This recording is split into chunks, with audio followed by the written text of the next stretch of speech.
everyone, my name is Alexis Christine. I'm a florist based out of Pennsylvania, and today I'm going to teach you how to prepare for a wedding floral consultation. Now, if you're new to this channel, I help new florists and flower lovers jumpstart their career in floral design. Now, if you want more videos like this, make sure to give this video a thumbs up and leave a comment down below. Now, a common question I see and I get a lot is how soon should you be contacting your florist for an event? Now, if this is for like a wedding or like any major event like a bat mitzvah or something like that, I would reach out to your florist at least a year to 6 months in advance before the date of the event. This will give your florist time to order any special vases or flowers that you request.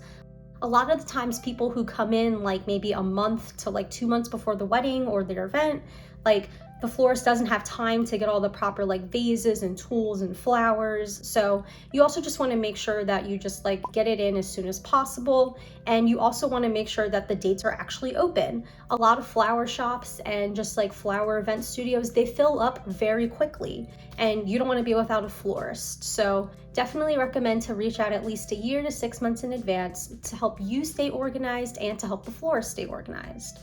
Now, if you're looking for a florist in your area, but you're not really sure how to do it, what I would do is I would go on any of your social media sites. So for example, we're going to use Instagram. Now, what you can do is you can look up your area and then florists. So for me, I live in Pennsylvania. So on my Instagram, my account is Philly Florist Alexis. So what you can do is as a client or a bride or just someone looking for like an event person, go on, let's say Instagram, for example, type in like Wyoming florist or New York florist or Oklahoma florist, and you will actually get a list of the florists in your area that have an Instagram account. Now, I love using Instagram because you actually get to see kind of like a virtual portfolio of this person's like style and art technique, because not all florists are the same. Some florists specialize in like garden style, while other florists specialize in like the classic like tight round pave look.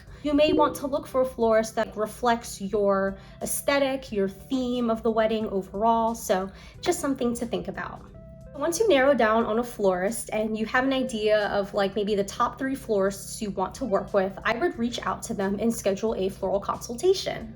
For me, on my website, I ask my clients like some specific questions about their event, but I do recommend that like even if they don't ask you these questions, if there's like maybe a note section at the bottom, I would write in like the type of goal that you want your wedding to feel, like what's your theme of your wedding. I love it when brides put in the description box like they're looking for like a rustic farm county vibe type of wedding. I love when they are very specific because that right there already gives me an idea as to what I'm going to recommend them for the consultation flower wise, and overall it's just good communication. So any way that you can properly communicate your vision to your florist, I would definitely recommend to do that. All right, so you've reached out to your florist, you have a date set, you have a meeting set. Now you're like, all right, so what do I bring to this meeting? How do I prepare for this? This is what you're gonna wanna do.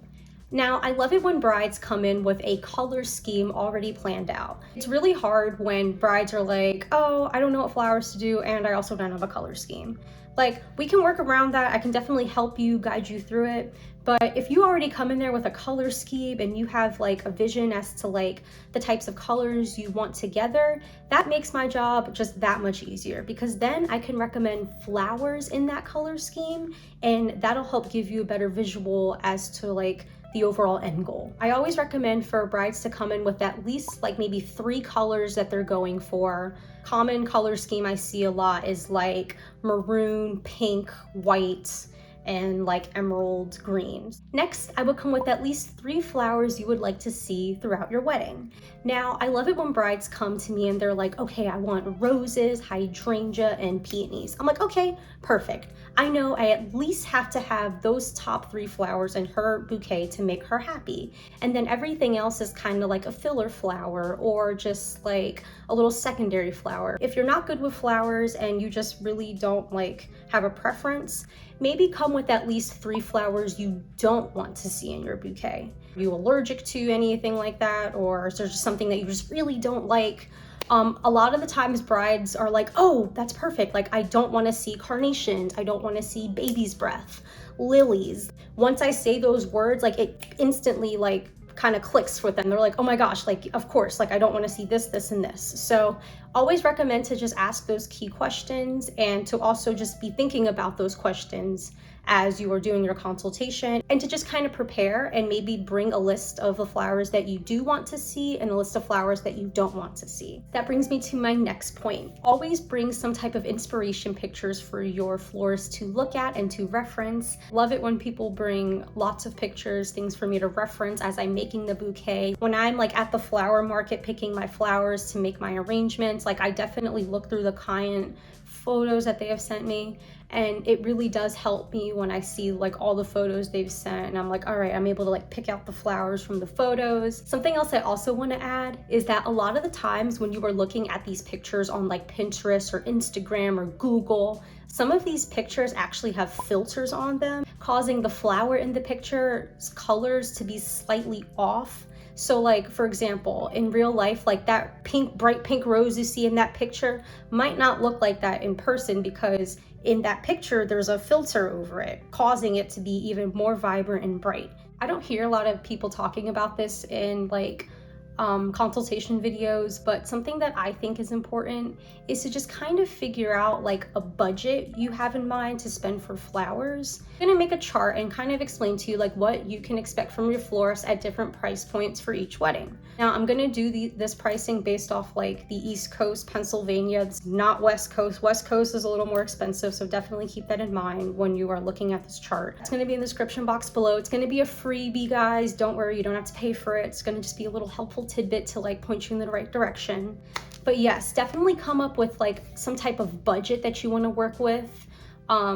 When people tell me like, oh, I just want to spend like $1,000, I'm like, all right, like it can be done, but just know you're probably only going to get like a bouquet for yourself, maybe some bridesmaids, a couple boutonnieres, a corsage or two, and like that's pretty much it. It's not that flowers are expensive, it's that you're paying for my expertise, you're paying for my time, my knowledge on the flowers, you're paying for me having to actually care and like keep the flowers alive, design the arrangement, like put it together, deliver it to you, set up the event, come back after the event is over, take it down. And like, it's a process, guys. These are all things to keep in mind when you are working with your florist and you get your quote back and you're like, oh my God, this is so expensive. These are all things you want to keep in mind. So I hope this helps you guys. I hope this puts you in a more comfortable position when you are doing your wedding consultation with your florist. I hope this helps answer any questions you have. If you guys have any questions or things that you want to add, please tell me in the comment section below. If I missed anything, I would love to get your guys' feedback. Don't forget to like, comment, and subscribe to this channel. Follow me on Instagram @flowersbyalexis, and I will see you all soon with another video. Bye!